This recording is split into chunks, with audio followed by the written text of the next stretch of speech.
아멘. 오늘 시간에는 신부 시리즈 50번째 시간입니다. 신약의 예수께서 신부를 위하여 행하셨던 두 가지 일들이란 제목으로 함께 말씀의 은혜를 나누기를 원합니다.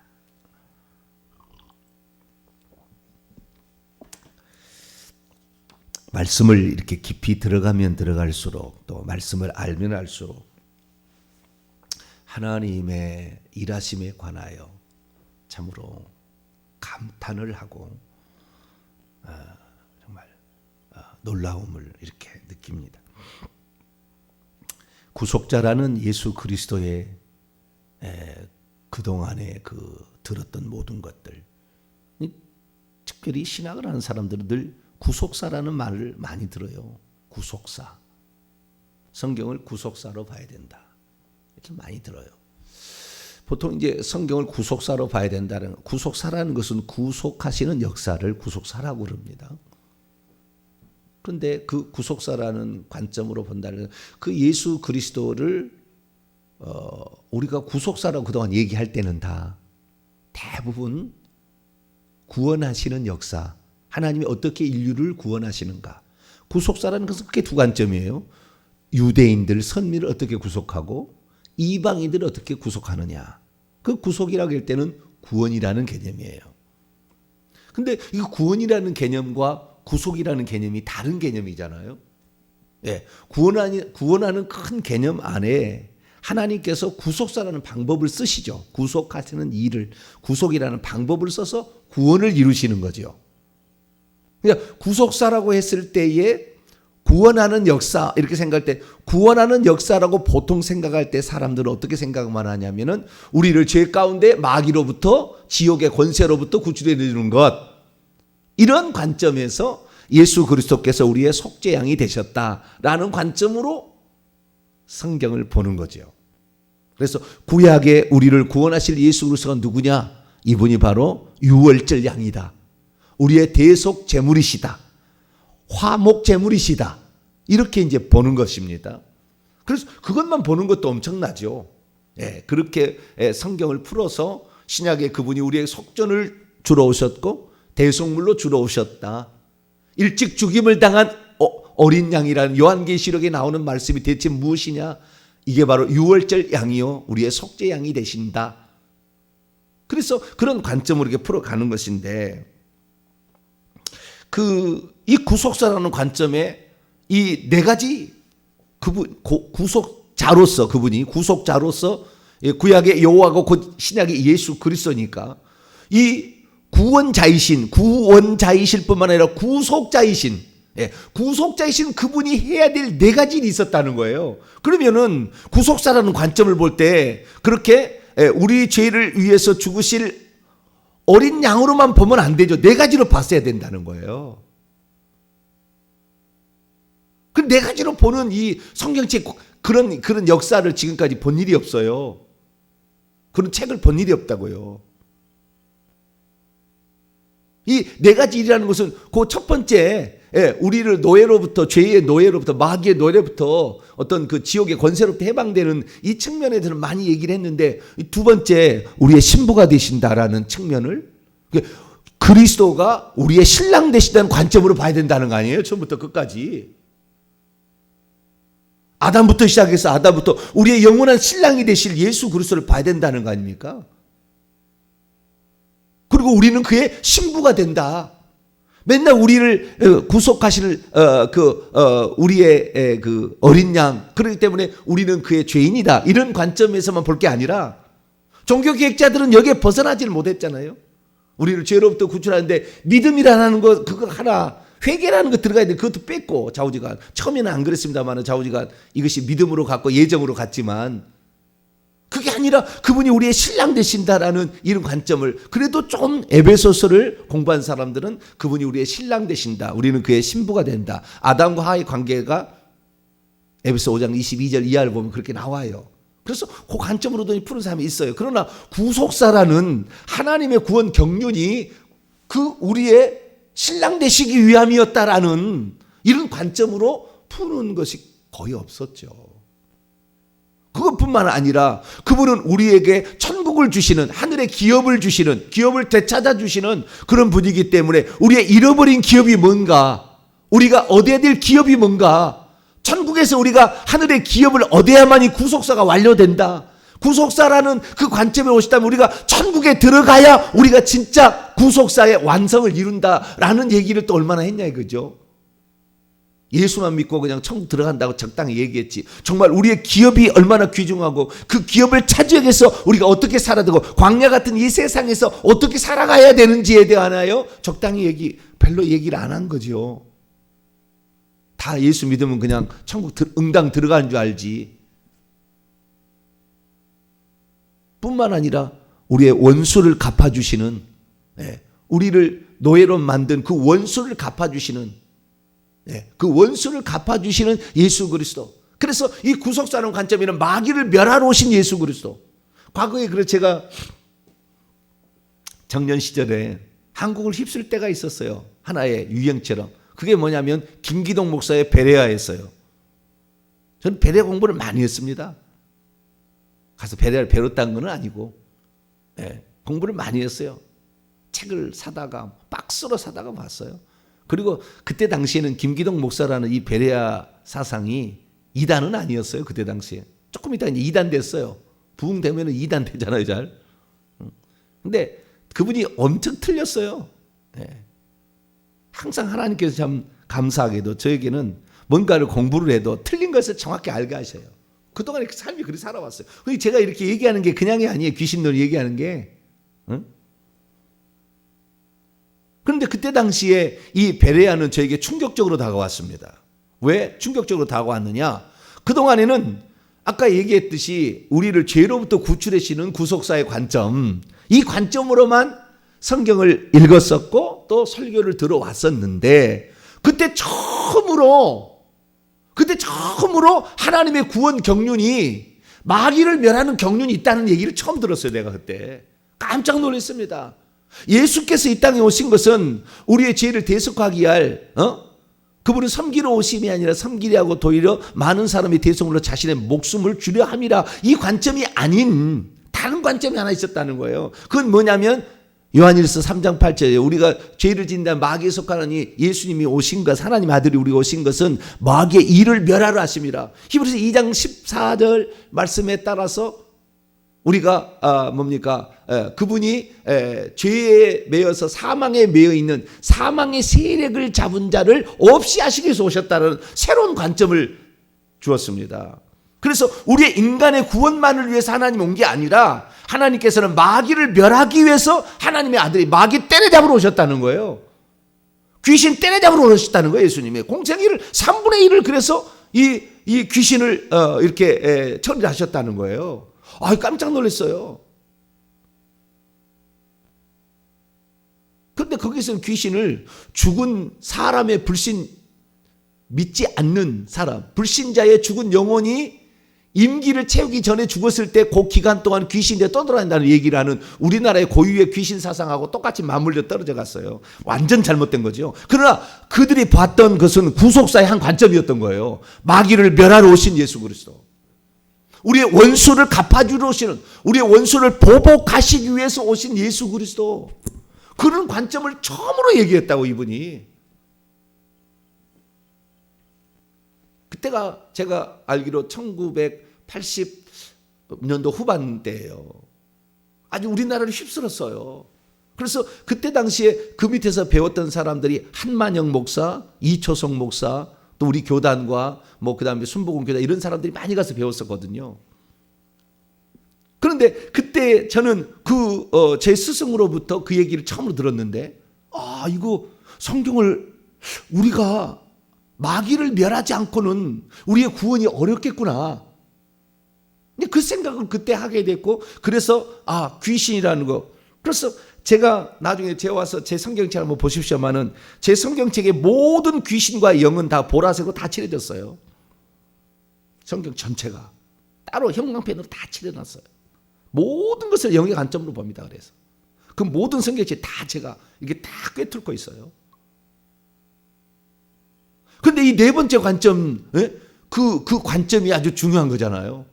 마귀를 보복하기 위해서 우리를 죄짓게 만들어서 우리를 위험에 빠뜨리고 우리를 영생을 얻지 못하도록 만들었던 그 자를 없이 하기 위해서 오신 예수 그리스도. 근데 나중에 보니까 깜짝 놀랐던 게 뭐냐면, 야, 세상에 이것이 구속사의 하나의 관점이었던 거예요. 근데 이걸 우리가 고엘이라는 사실을 우리가 만약에 진즉 우리가 구속사의 진짜 개념을 알았더라면, 기업 물을 자, 신랑 되신 예수 그리스도, 원수를 멸하러 오신 예수 그리스도는 이 네 가지 관점을 정확히 알았더라면 이거 얼마나 성경을 더 풍성하게 봤을까. 잊고 살다가 이번에 제가 이 고엘이라는 이 구속이라는 구원과 구속이라는 것의 개념을 좀 정의하면서 다시 보니까 이거 깜짝 놀란 거예요, 제가. 자, 여러분이 이 네 가지 관점으로 성경을 볼 수 있게 되기를 축원합니다. 이 네 가지 관점으로 보면 거의 샅샅이 뒤져버리는 거예요, 성경을. 옛날에 그냥 구원론적인 관점, 우리를 죄로부터 구출하는 그냥 구원 이런 것만 관점으로 했는데, 이 구원론적인 관점도 정확히 구속사로 본다는 것은 대가를 지불한다는 거 아니에요, 대가를 지불한다는 것이 거기에 들어가야 된다는 거 아니에요. 그냥 주님이 너를 사랑하니까 너를 만세 때 예정해서 너를 데려가는 게 아니라 그 데려가기 위해서 엄청난 희생을 치렀다는, 이 대가를 지불했다는 이 엄청난 것을 우리가 알아야만이 그 분이 나를 위해서 죽은 그 희생을 우리가 얼마나 가슴을 부여안고 이것을 붙잡아야 되는 것인데 안다는 거 아니에요. 근데 그냥 거저주는 것처럼, 그냥 물론 우리에게는 거저주는 것이지만 이것은 거저가 아니라 하나님이 당신의 목숨을 건 전능자가, 아니 전 우주 만물을 주관하시는, 우리의 마음까지도 머리털까지도 세신 바 되시며 말씀으로 생각만 해도 모든 것을 이루어 가시고 우주의 은하계를 돌릴 수 있는 그분, 단 1초 1순간도 지구가 태양으로부터 거리가 1cm 뒤로 밀려가거나 앞으로 밀려가거나 달아놓지도 않고 묶어놓지도 않아서 그것을 돌 수 있도록 만드신 그 하나님, 그분이 사람 되어 오셨다는 거 아니에요. 왜? 우리의 고일이 되시려고, 친족이 되시려고. 그래서 하나님이 법으로 계시를 해놨다는 것이고. 그래서 이 구속사라는 관점의 네 가지 관점 중에서 두 번째, 그분은 우리의 신랑이 되러 오셨다. 우리를 결국에 신부로 데려가시는 것이 하나님의 구속사의 뜻이었다. 이것을 이번에 우리가 찾아낸 겁니다. 할렐루야. 이런 얘기를 듣기가 어려운 거예요. 근데 하나님께서, 이거 하나님이 하시는 역사지 인간의 능력으로 이렇게 막 알아갈 수 있는 게 아닙니다. 어디서 듣는다고 할 수 있게 들어지는 것도 아니고 전부 따로 이렇게 돼 있지, 이것이 하나로 쫙 묶어서 얘기하기가 쉽지 않아요. 그게 안 보이는 거예요, 잘. 그러면 주님께서 우리를 우리 인간의 죄인을 그냥 우리를 구원하는 게 아니라 신부로 만들어서 짝이 되어서 영원히 함께 살리려고, 내가 내게 장가들어 영원히 살리니, 구약의 예언처럼 주님이 우리의 신랑 되셔서 영원히 우리와 함께 하시겠다라는 이 약속의 이 말씀, 왜 그랬을까요? 우리는 이 구속사의 관점으로서 봤을 때의 계대풍습이라는 것이 그거였다라는 것을 예수님이 인용했다는 걸 알잖아요. 형제가 있는데 7명의 형제가, 한 사람이 여자가 있는데 죽어서 큰 아들이 죽었는데 부활 때는 누구의 아내가 되겠느냐, 7명이 차례대로 들어가서 형수의 씨를 내서 큰 아들의 아들로 입적을 시키려고 했는데 그게 안 됐다는 거죠. 어려운 질문을 예수님께 던진 거예요. 예수님이 흠 있는지 없는지 시험하려고. 부활 때는 시집가고 장가하지 않는다. 그게 나오지만 그 계대 풍습의 그 놀라운 그 이야기가 곧 우리의 우리의 신랑 되어주신 예수로 얘기하는 거예요. 자, 신명기 25장에 나와요. 그것은 레위기 25장에 나와 있는 그 법이 아니에요. 그 법이 아니라 고엘법, 신연법의 고엘 제도에 해당되는 보조법입니다. 이게 보조법인데 신명기 25장에 나와요. 이게 아주 중요하다는 거예요. 근데 이 사실이, 오늘 제가 왜 얘기를 하냐면 이 사실을 이루기 위해서 오신 예수 그리스도의 예표가, 그것을 성취하러 오셨다는 것을 요한복음 2장의 가나 혼인잔치에 선포를 하셔요. 주님이 알려주시는 거, 우리에게 알려주신다. 그것이 성취다라는 것을. 자, 신명기 25장 5절부터 10절까지 말씀인데요. 5절 6절 두 구절만 읽어보죠. 시작. 형제들이 함께 사는데 그중 하나가 죽고 아들이 없거든 그 죽은 자의 아내는 나가서 타인에게 시집가지 말 것이요 그의 남편의 형제가 그에게로 들어가서 그를 맞이하여 아내로 삼아 그의 남편의 형제된 의무를 그에게 다행할 것이요 그 여인의 낳은 첫 아들이 그 죽은 형제의 이름을 잊게 하여 그 이름이 이스라엘 중에서 끊어지지 않게 할 것이니라. 이 형제들이 있는데 그 형제들 하나가 아들이 없어 죽으면 그 죽은 자의 아내는 다른 데로 시집가지 말고 그 남편의 형제가 그에게로 들어가서 자식을 낳으라는 거예요. 그래서 그 자식은 그 죽은 자의 형제의 아들로 되게 하라. 이런 법인 거예요. 이게 계대 풍습이라고 하는데 이게 바로 무엇입니까? 아담이 범죄하여 죽었잖아요. 정령 죽으리라 그랬으니까. 아담이 범죄하여 죽었어요. 그럼 아담이 범죄하여 죽었으면 우리는 마귀의 자식을 낳으면 안 돼요. 우리의 고엘이 되어 오신 예수 그리스도의 자식을 낳아야 돼. 그분이 오셔서 자식을 낳아야 되는데 그 자식은 바로 우리의 구원의 표적으로서 내가 지금 구원받았냐 안 받았냐는 그 구원의 표적으로서 우리가 영적인 자식을 낳는 거라고요. 내 자식이 친자식도 자식도 될 수 있고 내가 전도해서 난 자식도 있는데 그러니까 죄를 지어서 우리의 남편이 죽은 거예요. 그래서 그래서 우리는 씨를 내야만이 그 씨가 여자의 후손으로 나와서 구원자가 나올 텐데 그것을 누가 하냐? 오직 유일한 씨는 예수 그리스도다. 이렇게 얘기하므로 창세기 3장 15절에 그 말씀 죽은 자의 고일이 되어셔서 오셔가지고 우리에게 생명을 낳게 하셔서 그 생명이 하나님의 자식일 뿐만 아니라 인간의 자식도 되는 두 가지 되는 거잖아요. 그것이 보아스잖아요. 말론의 자식도 되고 보아스의 자식도 되는 하나님의 사람의 아들도 되고 하나님의 아들도 되는 우리가 이 땅에 태어날 때 이 두 가지 것이 같이 될 수 있는 그 예수 그리스도께서 오셔서 하나님의 생명을 줘야만이 하나님의 아들이 되는 건데 세상 사람은 다 그냥 마귀의 자식 낳는 거죠. 마귀의 자식. 우리는 하나님의 자식이 낳아지면서 나의 자식이 되는 거예요. 그래서 이 영혼에 이 생명이 내려가는데요. 부모가 예수 믿는데 어렸을 때 아이가 죽잖아요. 천국 갑니다. 병 걸려 죽거나 교통사고로 죽으면은 이 우상숭배의 저주가 임한 거지만 그러다 할지라도 어린 생명이 뭐 자기가 스스로 신앙 고백하겠어요? 근데 천국에 가서 보면은 그 부모가 예수 믿으면은 엄마가 예수를 믿고 있으면 그 자식도 천국에 갑니다. 어린아이로 가요. 그래서 천국에서 자라요. 성년 때까지. 아담이 나이 고정될 때까지. 그래서 우리가 이 성경의 역사를 볼 때 다시 이렇게 왜 이방인 여인이 룻기 이방 여인이 그런 성경을 쓴 것이 구약 성경에 들어가 있냐 그 말이죠. 그러면 그 아담이 범죄에 죽게 되었으므로 과부가 되어버린 우리의 인간을 위해서 고엘이 되시기 위해서 친족이 되어 있어 친히 육신을 입고 오신 예수 그리스도 그분이 이제 그 뜻을 이루어야 될 때가 됐어요.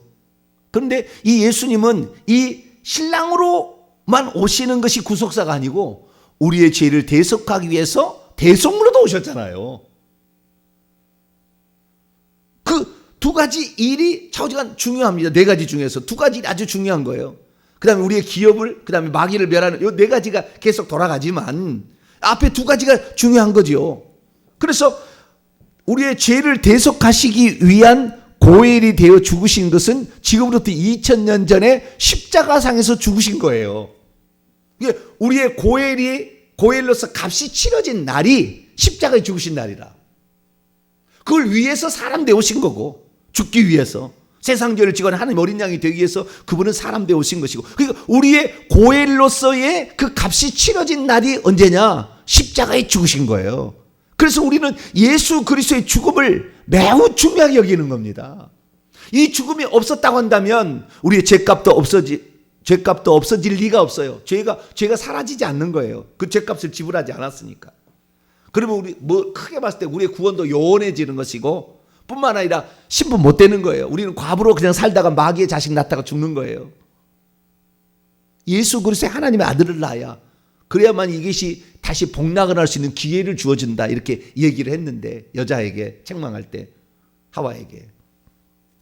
그래서 이 예수 그리스도께서 우리에게 신랑으로 오셨는데 그 신랑으로 오셔서 하시는 얘기를, 당신의 이 일을 어떤 것인지를 엄마가, 마리아가 비로소 알아내는 순간이 요한복음 2장의 사건이에요. 가나온 잔치의 사건입니다. 그것을 계시를 해놓은 거예요. 그것이 가장 중요한 것이, 자, 요한복음 넘어옵니다. 제가 이 아가서 강의할 때 포도주의 집, 잔치집을 얘기했잖아요. 예, 그거 같이 맞물려 떨어가요. 정확한 겁니다. 우리의 신랑 되신 예수 그리스도, 우리의 고엘로서 신랑으로 오신 예수 그리스도는 아가서가 완전한 표적이고 루키서는 보조로 봐야 되는 거예요. 보니까 그 말씀은 결국에 이 3절과 4절 말씀입니다. 이 3절과 4절 말씀이 그 핵심을 우리에게, 고엘로서 오신, 우리의 속죄 제물로 오신 예수 그리스도와 우리의 신랑으로 오신 예수 그리스도에 관한 그 그림을 정확하게 내가 예수 그리스도가 누구다라는 자기 정체성이 드러나는 순간, 그 고엘이 두 개 고엘로서의 이 땅에 오셨다라는 사실을 말해주는 그 말씀이 오늘 이 말씀이 되겠습니다. 가나의 혼인잔치에 있었는데 어머니는, 예수의 어머니는 그 가나온 잔치에 포도주에 관계된 음식을 그 담당하는 담당 대표자였나 봐요. 또 음식을 만들 음식 담당자, 포도주 담당자, 여러 담당자 있을 거 아닙니까? 근데 이 예수의 어머니는 최고의 이 연회를, 이 잔치집에서 최고의 꼭대기 있지는 않아. 연회장이라고 따로 있어요. 그러니까 음식 만드는 사람, 그다음에 포도주 만드는 사람, 이런 다 영역이 있을 텐데, 뭐 손님을 뭐 어디에 안내하는 사람 다 있을 거 아닙니까? 예. 뭐 예식을 준비하는 사람 다 있을 텐데, 그때에 예수의 어머니는 음료를 준비하는 사람의 대표자였고, 그 밑에 여러 그 일꾼들이 있어가지고 그 일을 하고 있었어요. 근데 거기에 예수님과 예수님의 제자도 초청을 받았어요. 그러니까 이것은 예수 그리스도 때문에 제자도 온 것이라고 보여지고, 예수님은 인척입니다. 지금 친족으로 온 거예요. 친족으로. 그런데 포도주가 떨어졌어요. 포도주가 떨어졌어요. 자, 3절 4절 읽습니다. 시작. 포도주가 떨어진지라 예수의 어머니가 예수에게 이르되 그들에게 포도주가 없다 하니, 예수께서 이르시되 여자여, 그것이 나와 무슨 상관이 있나이까? 내 때가 아직 이르지 아니하였나이다. 내 때가 되면 포도주를 내가 당연히 만들어야 되고 그걸 먹어야 된다는 거잖아요. 포도주를 내가 내야 되는, 인류를 위한 속죄의 피를 그것을 인류가 마실 수 있도록 다. 그건 믿음으로 마시는 거지만 우리가 실제 식인 적은 아니니까. 예수 그리스도께서 속죄의 피를 흘릴 때가 아직 안 됐는데 왜 포도주를 달라 합니까? 왜 나에게 피를 흘리라고 합니까? 이 말이에요. 이 말이. 내 때가 이르지 아니했다는 말은. 그런데 지금 여기에서 예수의 어머니가 요청하는 것은 예수님을 너 죽으라, 이런 말이 아니잖아요. 이 잔치집에 포도주가 떨어졌으니 지금 아들이 누군지에 관하여 어머니가 어느 정도는 꿰차고 있는 거잖아요. 그래서 하인들에게 무슨 말을 하든지 그가 시키는 대로 해라, 그러면 포도주 생길 거다, 이런 거 아니에요? 지금 갈릴리 가나에서 이게 11절 보면은 예수께서 첫 번째 표적이라고 얘기하고 있다고요. 첫 번째 표적, 첫 번째 기적입니다. 예수님이. 이전에 예수님 기적 안 행했어요. 예수님이 30살 되기까지 무슨 귀신 쫓아내지 않았다고요. 병자 안 고쳤다고요. 뭐 이적을 행한 일이 없어요. 이게 처음입니다. 근데 이 첫 표적이 중요한 거죠. 첫 표적이 예수 그리스도의 정체성이 드러나는 거니까. 예수님도 이렇게 해본 적이 없어요. 근데 그렇게 포도주가 없어진 것을, 자, 포도주가 없어졌으면 예수의 어머니가 누구를 불러야 되겠어요? 신랑을 불러야 될 거 아니에요? 포도주가 지금 예상 인원이 다 초청해서 오는 거지 않습니까? 초청해서 숫자에 맞춰서 음식을 장만하는 거잖아요. 그래서 이미 음식은 준비됐는데 초청하러 보냈더니 안 와가지고 길가에 가서 길가에서 좀 데려오고 그냥 저 성 밖에 울타리 그 넘어서까지 가져오라, 데려오라. 그래서 내 집을 채우라. 이 잔치집에는 이미 올 사람이 예정되어 있는 숫자가 있는데 거기 안 찼다. 빨리 좀 데려와. 이게 비유가 아닙니까? 다른 비유가. 왕의 아들의 혼인잔치의 비유가. 그러니까 초청된 사람들만을 위하여서 음식을 준비하고 음료를 준비했는데 떨어져 온 거예요. 그러니까 너무 많이 드셨나? 그날따라. 저희가 그러면 안 되는데. 네. 그러면 이스라엘 나라는요, 그 잔치집에는 최고의 기쁨의 순간입니다. 이스라엘 나라에서 최고의 기쁨은 결혼식 날이에요. 이날은 흥겨움과 이스라엘은 춤도 춥니다. 같이 손잡고 하면서 막 돌아가면서 춤도 추고 남자들도 다 춤을 춰요. 희한해. 거기 보면은. 근데 그렇게 즐거운 날이 그 혼례식 날인데, 그 혼례식 날에 포도주가 떨어지게 되면은 상품의 포도주를 먼저 내와요. 왜? 그 잔치에. 그런데 만약에 손님 너무 많이 왔다든가 아니면 너무 잘 드셔서 포도주가 떨어지면은 그 다음에 하품에 그것을 예비로 했다가 그거라도 내오는 거예요. 없으니까. 그러니까 포도주가 떨어졌다 그러면은 신랑 대책을 어떻게 세워놨느냐 물어볼까 했는데 예수를 불러다가 물어보는 거예요. 참 예수님 어머니 대단합니다. 내 아들이 누군가를 벌써 알아보기 위한 거잖아요. 자기가 성령으로 잉태됐다는 거 자기만 알고 있잖아요. 아무도 모르잖아요. 그때 천사가 가브리엘 천사가 와서 얘기를 한 거잖아요. 18살 무렵에. 그걸 딱 제시를 하는 거잖아요. 근데 그때 내게 포도주가 없다. 여러분, 포도주라는 것은 그래서 두 가지 의미가 있는 겁니다. 첫째는 우리의 속죄에 우리를 속죄하기 위해서 흘릴 고엘의 피, 고엘 대신 구속주가 되신 그분의 그 대가. 네. 죄의 삭은 사망이고, 네. 그 다음에 레위기 16장 11절 이하를 보면은 그 사람의 생명은 피에 있는데 피가 곧 죄를 속해요. 히브리서 9장 22절 피 흘림이 없은즉 사함이 없잖아요. 그렇기 때문에 그 피는 결국에 우리의 죄를 위하여서 이렇게 그 흘리실 죄의 대가로서 주어질 고엘이 그 대가를 지불해야 되는 거니까 그 피를 말하는 겁니다. 자, 마태복음 26장을 열어봅니다.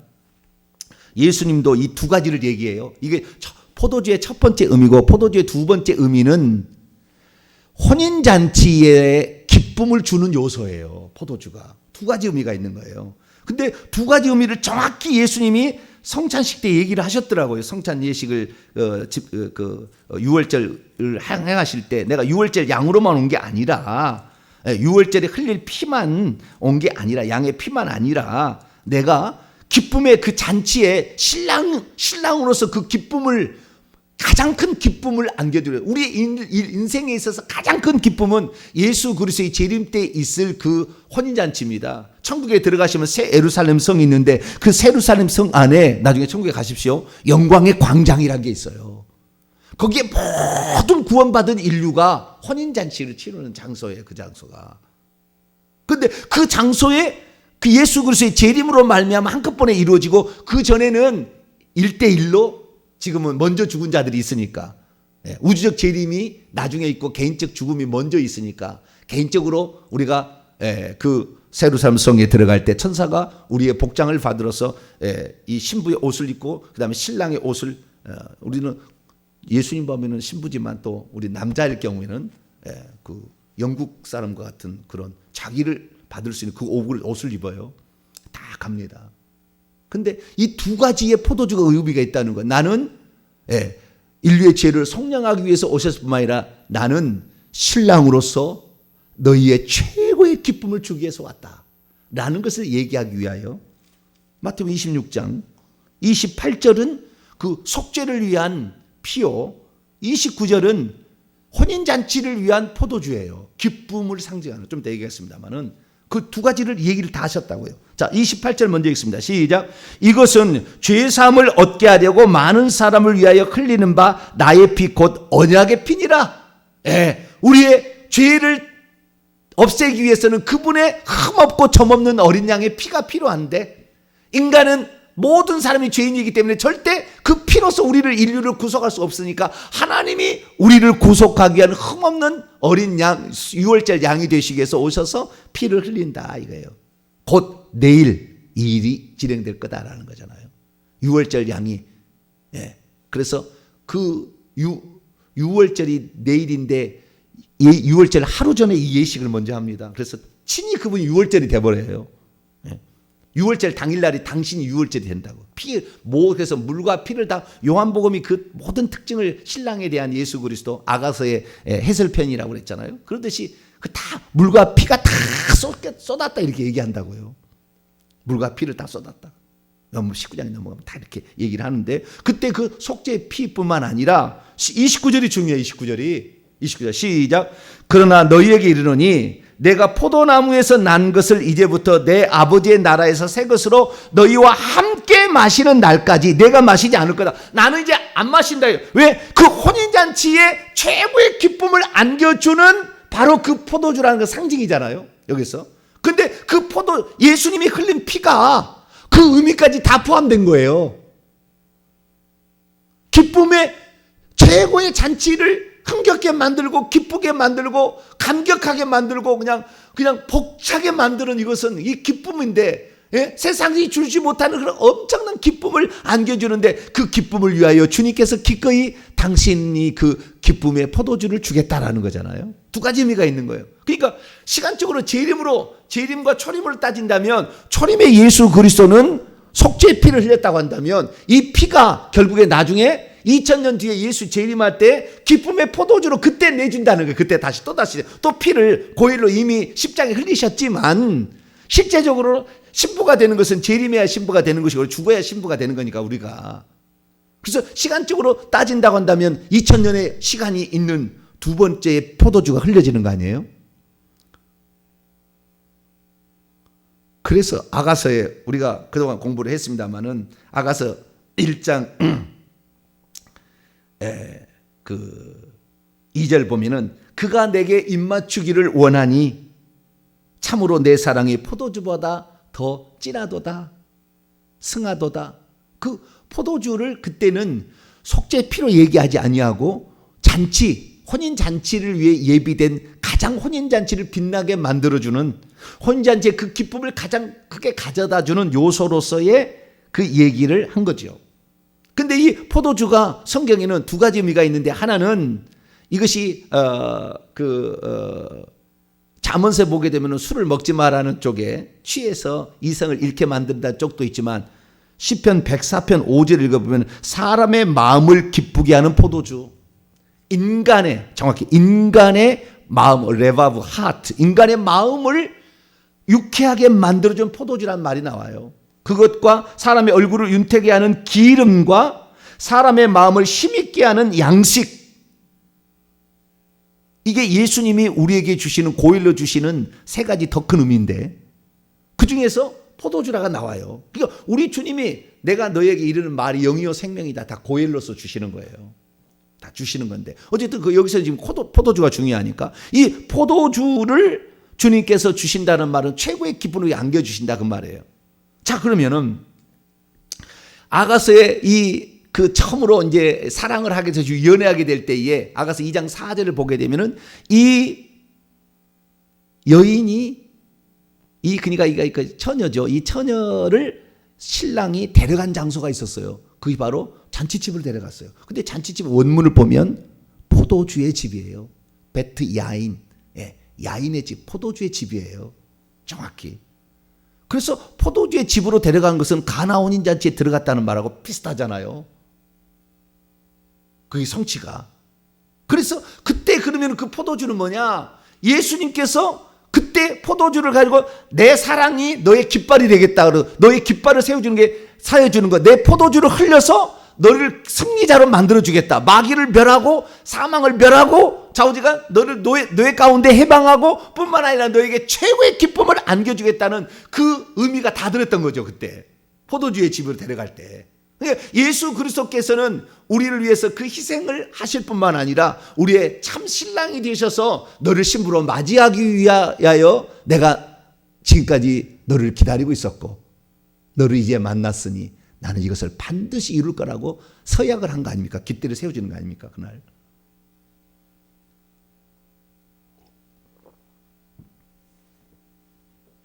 제가 어제 이 말씀을 준비하다 울었어요.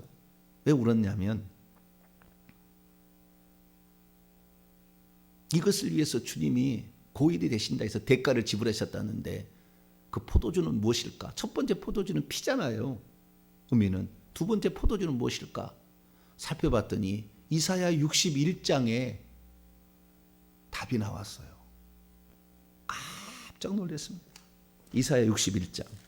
우리가 이사야 61장은 이사야서에 말씀하시는 신부에 관한 이사야 61장 10절 우리가 구원의 옷과 의의 겉옷과 그 다음에 그 남자는 삼호로 단장을 하고 여자는 자기 보석으로 단장하는데 그 본문이 나오는 그 말씀의 시작이 희년 고엘 제도의 끝이에요. 끝이 이것이 10절인 거예요. 그리고 동산이 나와요. 11절에 동산으로 회복시켜 준다고. 에덴 동산으로 기업을 준다고.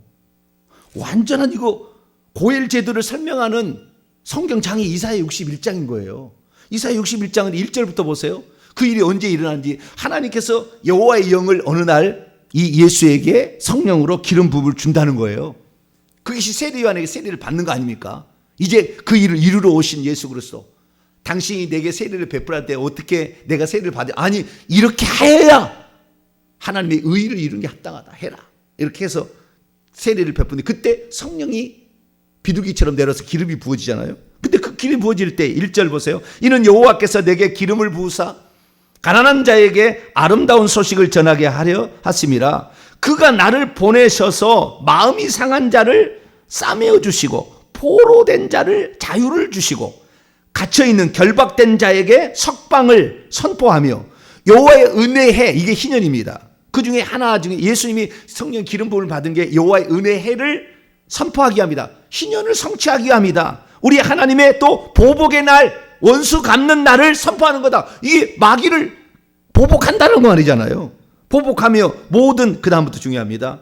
모든 슬픈 자를 위로하되 3절 무릇 시온에서 슬퍼하는 자에게 영광의 화관을 이렇게 머리에다가 씌워주고 그걸 제 대신에 그것을 바꿔주고 기쁨으로 바꿔준다는 거잖아요. 그래서 기쁨의 기름으로 그 슬픔을 대신하며 찬송의 옷으로 그 근심을 대신하시고 그들이 의의 나무 곧 여호와의 심으신 그 영광을 나타낼 자라 의의 겉옷을 입을 자라 일컬음을 받게 하시기 위하여 그분이 뭐 했느냐? 그분이 우리의 슬픔을 대신 기름 부음을 받으시고 3년 반 동안 그리고 십자가에 죽을 때 우리의 슬픔을 감당하신 거예요. 우리가 슬퍼해야 될 슬픔을 그분이 대가로 지불하셨어요. 그래서 그분은 이 땅에 살 때 단 한 번도 웃었다는 말이 없어요. 그분은 우리를 웃게 하시는 자로서 이삭으로서 웃음이라는 것으로 태어나셨지만 그분은 우리의 슬픔을 앗아가기 위하여 우리가 뭔가를 잃어버리는 아픔, 질병을 통한 어떤 아픔, 고통 속에 있는 우리에게 그 슬픔을 없애기 위하여 기쁨으로 그 포도주가 돼요. 이 포도주라는 것은 고난의 잔이잖아요.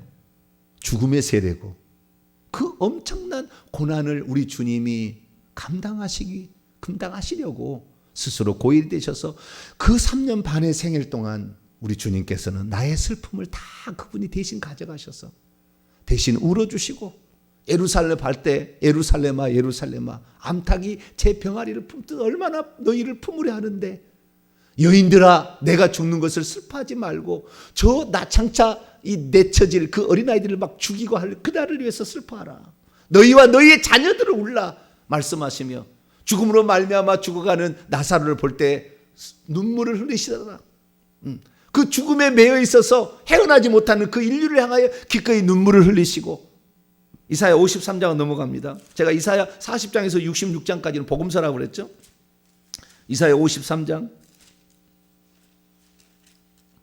4절입니다. 4절로 5절 읽습니다. 시작. 그는 실로 우리의 질고를 지고 우리의 슬픔을 당하셨거늘 우리는 생각하기를 그는 징벌을 받아 하나님께 맞으며 고난을 당한다 했노라. 그가 찔림은 우리의 허물 때문이요 그가 상함은 우리의 죄악 때문이라. 그가 징계를 받음으로 우리가 평안을 누리고 그가 채찍에 맞음으로 우리가 나음을 입었도다. 이 예수님의 슬픔의 마지막 그 고통을 없애주는 마지막은 십자가예요. 그동안에도 계속 그 슬픔을 앗아가기 위해서 죽은 자에 가서 관우에 손을 대시며 살려주시고 계속 그 슬픔을 인간의 슬픔을 없애주기 위해서 그렇게 사역하셨지만 십자가상에서 모든 슬픔을 당신이 다 가져가시고 채찍에 맞으시고 모든 고통을 다 그분이 겪으시며 우리의 모든 슬픔을 앗아가기 위해서 그분이 그렇게 고엘로서 사신 거예요.